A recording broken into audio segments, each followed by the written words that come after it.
سمجھ میں آتی ہے کہ آج کے زمانے میں بھی 1500 سال کے گزرنے کے بعد بھی علی کے خطبات انسانیت کی رہنمائی کر رہے ہیں،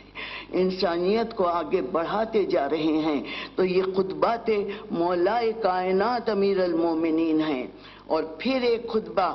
جس کا ہماری محفلوں میں بہت زیادہ ذکر ہوتا ہے، لیکن مجھے بہت ہی افسوس اس بات کا ہوتا ہے کہ جب بھی غدیر کا تذکرہ ہوا،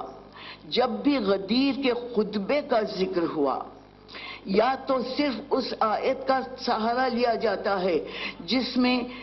اللہ کی طرف سے حکم آیا تھا کہ یا ایھا الرسول بلغ ما انزل الیک من ربک، اے رسول،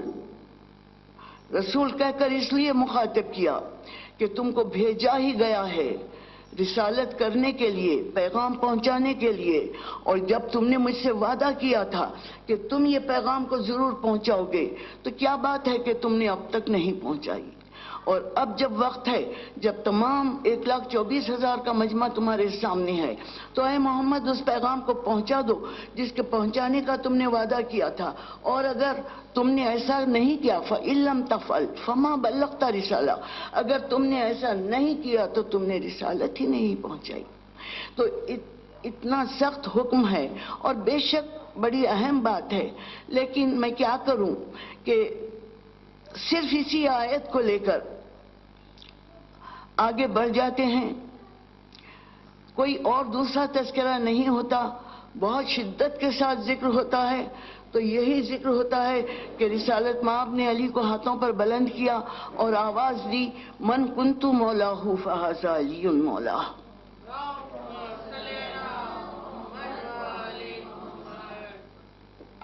جس کا میں مولا ہوں اس کا علی مولا ہے۔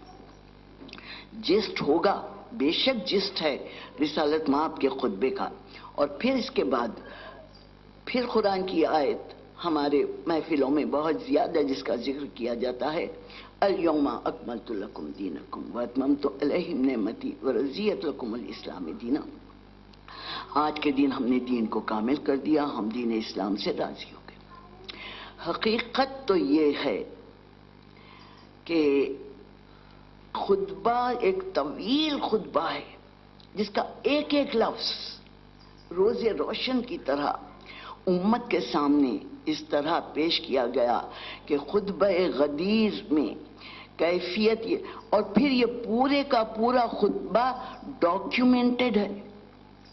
صرف شیعہ محفلوں کے لیے، مجلسوں کے لیے سینہ بسینہ آیا ہوا خطبہ نہیں ہے، اس کا ایک ایک حرف ڈاکیومنٹڈ ہے، ہماری کتابوں میں نہیں، سب کتابوں میں یہ خطبہ ڈاکیومنٹڈ ہے، ایک ایک لفظ آپ پڑھ سکتے ہیں اس خطبے کا، کہ جس میں رسالت مآب نے اصرار کیا تھا کہ مجھے ممبر چاہیے، ممبر چاہیے، جبکہ عرب کے دور میں یہ طریقہ ہوا کرتا تھا کہ اگر خطبہ دینا ہے، ذکر کرنا ہے، ممبر نہیں ہے، میدان میں ذکر کرنا ہے تو کسی اونٹ پر کھڑے ہو جاتے اور تقاریر کرنے لگتے۔ فصیح تھے، بلیغ تھے عرب کے لوگ، خطبے دینا ان کے لیے کوئی مشکل کام نہیں تھا۔ اور میدان غدیر میں تو اونٹ بھی ہے، گھوڑے بھی ہیں، لیکن رسالت مآب کو اصرار ہے کہ مجھے ممبر چاہیے، میں کچھ کہنا چاہتا ہوں، مجھے ممبر چاہیے۔ یا رسالت مآب اگر ممبر ہی کی ضرورت تھی تو مدینے سے لے کر چلے آتے، حج کی مقام سے لے کر آتے، مکے سے لے کر آتے، لیکن غدیر کی منزل پر جب آیت نے کہا کہ پیغام سناؤ تو رسول کو اصرار ہے کہ مجھے ممبر چاہیے، تو اونٹوں کو، پالانوں کو جمع کر کے ایک ایسی شکل دی جو آج کی ممبر کی شکل ہے۔ اور پھر تاریخ یہ بتلاتی ہے کہ سب سے اونچی سیڑھی پر رسالت مآب کھڑے ہو گئے اور دوسری سیڑھی پر مولا کائنات کو کھڑا کر دیا، اور اس کے بعد جو خطبہ دیا ہے اس میں سب سے پہلے تو وحدانیت کا تذکرہ کیا۔ 23 برس حیات محمد اسی میں گزری کہ وحدانیت کا پیغام پہنچاتے رہے، لیکن آج وحدانیت کا تمام جسٹ جمع کر کے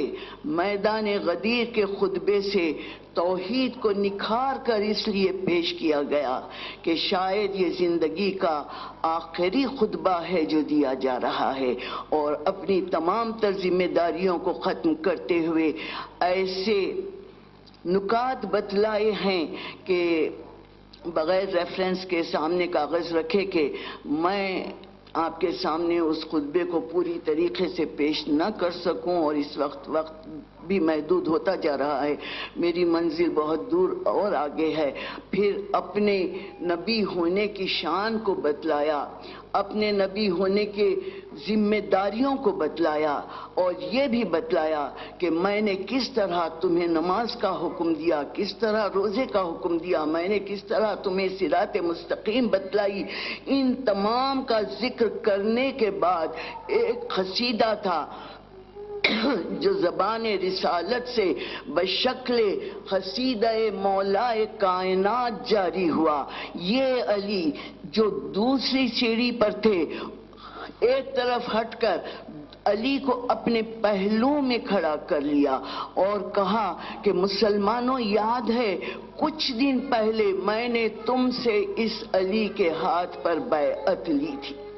مسلمانوں، تمہیں یاد ہے تم نے اس علی کو مبارکباد دے کر اس کے ہاتھ پر بیعت کی تھی۔ مسلمانوں، آج پھر ایک بار تجدید عہد کر لو۔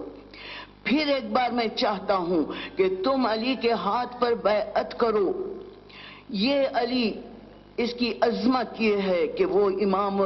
امیر المومنین ہے، مولائے متقین ہے، یعصوب دین ہے۔ علی کی شان میں کلمات جاری ہوتے رہے، یہ خطبہ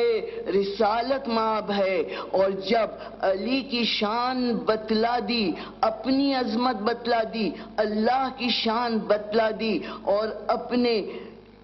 طور پر یہ کہا کہ جو کچھ بھی میں تم سے کہتا ہوں، میں پابند وحی الہی ہوں، میں اپنی طرف سے کوئی بات نہیں کہتا، اور جب مجھ پر وحی نازل ہوئی، جب مجھے حکم دیا گیا کہ میں ایک پیغام تم تک پہنچاؤں، تو وہ پیغام تھا من کنت مولاہ فہذا۔